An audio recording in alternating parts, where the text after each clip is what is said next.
Ano po sa ating lahat, kumusta? So, yun na nga po, no? Beyonce ay isinusuyo nga po ang kanyang hobby.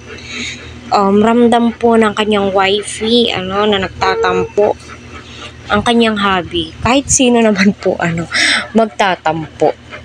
Pero hindi naman po lahat, no? Ika nga po ni Eds dyan, na sa dami ng bisita, no? At yun na nga, may kanya-kanya po tayong opinion patungkol nga po dyan at respetuhin po natin kung ano man po ito.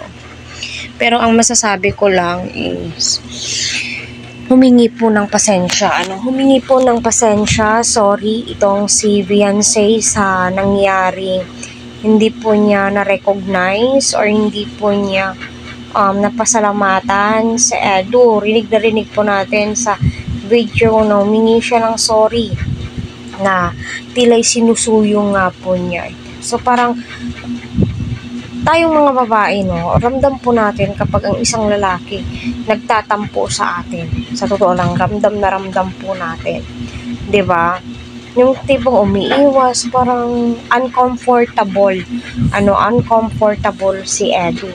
Gayon pa man, at least nagsorry si Beyonce, alam niya kung ano po yung mali po niya at inaamin niya naman din po ito.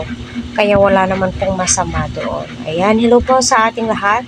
Kumusta, no? Sana ipatuloy po natin suportahan si Kalinga Prab, Kuya Val at ang buong team. Please wag po natin skip ang kanilang ads para sa ganoon ay syempre marami pa po kababayan po natin ang kanilang malingap, ang kanilang matulungan. At least alam po ni Beyonce kung ano po yung pagkakamali po niya, 'di ba? At na-correct po niya ito sa kanyang sarili. Kasi mahirap na kapag hindi po niya na-correct kasi alam naman po natin magagalit ang mga viewers at supporters po.